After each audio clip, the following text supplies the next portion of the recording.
വർമ്മ സാറിനെ കാണാൻ ഞാൻ 1-2 പ്രാവശ്യം വന്നിരുന്നു.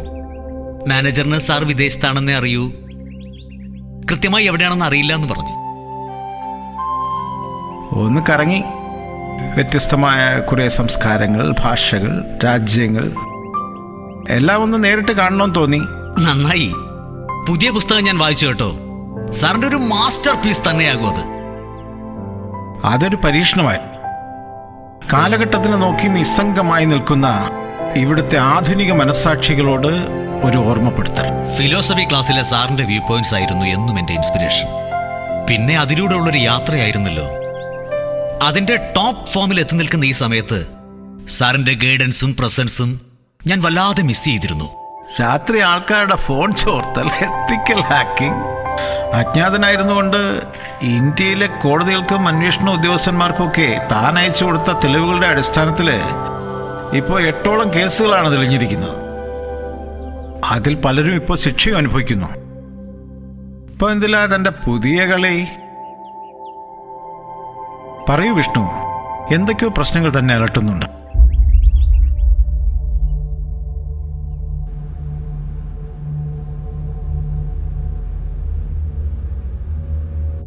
തൻ്റെ ഉദ്ദേശശുദ്ധിയെ ഞാൻ അഭിനന്ദിക്കുന്നു. പക്ഷെ ഇത്രയും വലിയൊരു റിസ്ക് വേണോ? ഇതിന്റെ സീരിയസ്നെസ് നന്നായി മനസ്സിലാക്കിയിട്ട് തന്നെയാണ് സാർ. പണത്തിനും അധികാരത്തിനും വേണ്ടി എത്ര ക്രൂരനാകാനും മടിയില്ലാത്ത മനുഷ്യന് മരണത്തെ മാത്രമാണ് ഭയമുള്ളത്. അതാണ് എന്റെ ലക്ഷ്യവും. ഇതിൽ വിശദമായ ബഡ്ജറ്റ് വരെ മെൻഷൻ ചെയ്തിട്ടുണ്ടല്ലോ. തൻ്റെ രീതികളൊക്കെ അതിവിദഗ്ധമാണ്. സൂക്ഷ്മത വേണം, ഒരുപാട് സൂക്ഷ്മത വേണ്ട കളിയാണിത്. Take care about this. Sir, രാഷ്ട്ര സുരക്ഷയ്ക്കായി എത്രയോ ധീര ജവാന്മാർ ജീവൻ ബലിയർപ്പിക്കുന്നു.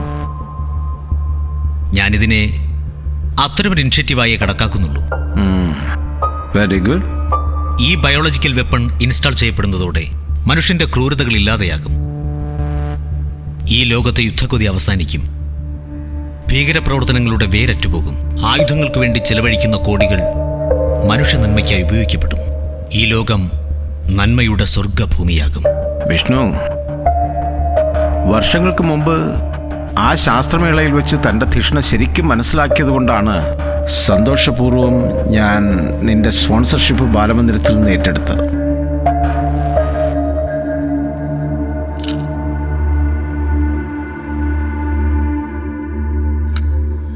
ഇന്ന് നീ നിന്റെ ആ പരമമായ ലക്ഷ്യത്തിലെത്തി നിൽക്കുന്നു.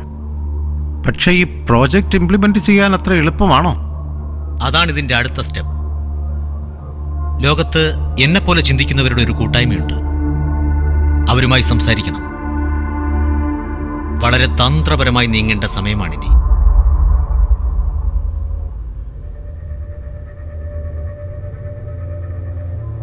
ഇപ്പോൾ എന്തുകൊണ്ടോ ഞാനും ഇതിന്റെ ഭാഗമായതുപോലെ തോന്നുന്നു. അനീതിയും അക്രമവും കൊടികുത്തി വാഴുന്ന ഈ ലോകത്ത് ഇത് ഇംപ്ലിമെന്റ് ചെയ്യാൻ കഴിയണം. ഒരു പുതിയ ലോകത്തിന് അത് വഴി തുറക്കും. നിനക്കതിന് കഴിയും വിഷ്ണു. മനുഷ്യ നന്മയ്ക്കായുള്ള ഈ പ്രോജക്റ്റിന്റെ മുഴുവൻ ചിലവും ഞാൻ ഏറ്റെടുക്കുന്നു. ഓക്കെ? സാർ എന്തൊക്കെയാണ് ഈ പറയുന്നത്? ഇത്രയും റിസ്ക്കുള്ള ഈ പ്രോജക്റ്റിൽ സാറിന്റെ രാജസമ്പത്ത് മുഴുവൻ ദാനം ചെയ്യുകയാണോ? രാജസമ്പത്ത്? എനിക്കൊരു മകൾ മാത്രമേ ഉള്ളൂ. അവൾക്ക് ഈ പണത്തിലൊന്നും വലിയ താല്പര്യമൊന്നുമില്ല. UN റെപ്രസെൻറ്റേറ്റീവായി ലോകം നന്നാക്കാൻ നടക്കുന്നു. ഈ സമ്പത്തൊക്കെ ഒരു നല്ല കാര്യത്തിന് മാത്രമേ ഉപയോഗിക്കാവൂ എന്ന് എനിക്കെപ്പോഴും നിർബന്ധമുണ്ടായിരുന്നു. ഇതിലും ലോകോപകാരപ്രദമായിട്ടുള്ള ഒരു പ്രോജക്റ്റ് ഇനി കിട്ടുമെന്ന് എനിക്ക് തോന്നുന്നില്ല. അല്ലെങ്കിൽ തന്നെ രാജാവിനെവിടെയാടോ സമ്പത്ത്? ഇതൊക്കെ ജനങ്ങളുടെ നികുതി പണമല്ലേ?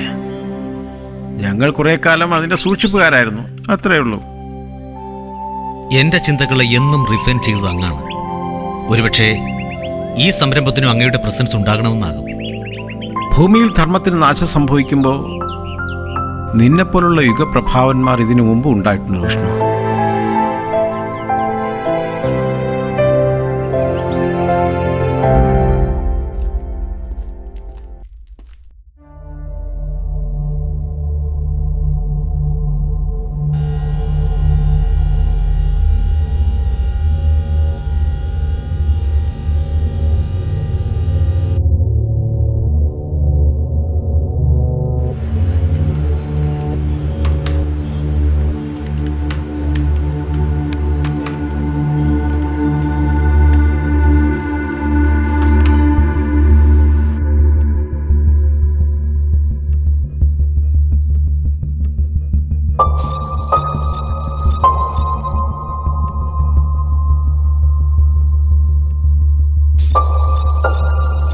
ലിൻഡ, അപ്പൊ എല്ലാം പ്ലാൻ ചെയ്ത പോലെ ആ.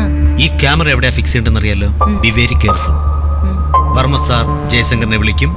നിങ്ങളുടെ പേർ ശാരദ എന്നാവും. Alright? Okay boss, I will do my level best. Alright. ഇന്ന് രാവിലെ സ്വന്തം ഫ്ളാറ്റിൽ മരിച്ച നിലയിൽ കണ്ടെത്തുകയായിരുന്നു. ഇന്ത്യയിലൊട്ടാകെ ഇതിനോടകം പ്രശസ്തയായി കഴിഞ്ഞ ഫാഷൻ ഡിസൈനർ ആയിരുന്നു 32-കാരിയായ മെലീന.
ശാരദയുടെ കാര്യം വർമ്മ സാർ വിളിച്ച് പറഞ്ഞിരുന്നു.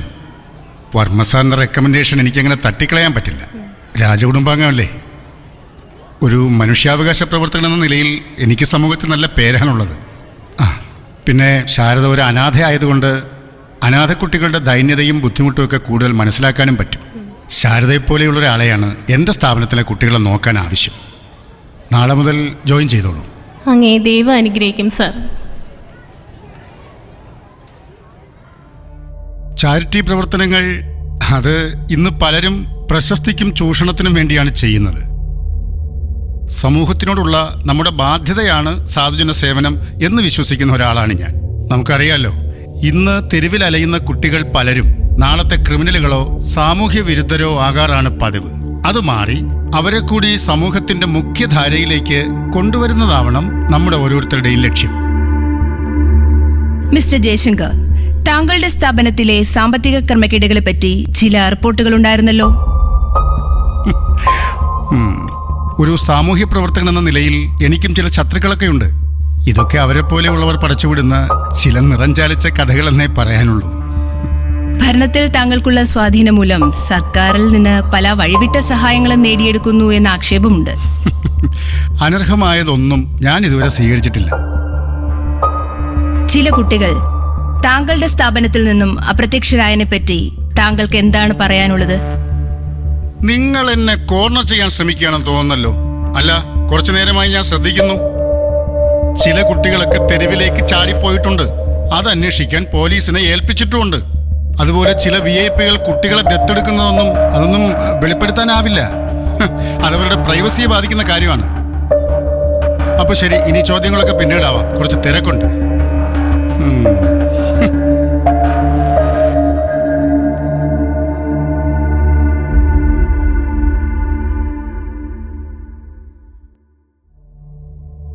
ദേവികെ, ആ ശാരദയെ ഒന്ന് ശ്രദ്ധിക്കണം കേട്ടോ. അവൾ കുട്ടികളോടൊക്കെ വല്ലാതെ അടുപ്പം കാണിക്കുന്നുണ്ട്. അതൊന്നും വേണ്ട.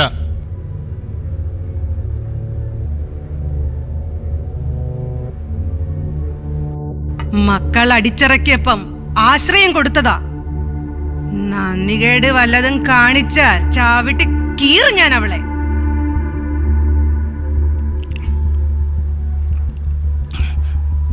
ഒന്ന് ശ്രദ്ധിച്ചാ മതി. ബെഡ്റൂമില് അവള് കയറാതെ നോക്കണം. ബെഡ്റൂം ഞാൻ അങ്ങനെ തുറന്നിടാറേ ഇല്ല. അല്ല, ഞാൻ പറഞ്ഞെന്നേ ഉള്ളൂ. എന്നാ കഴിക്കേ.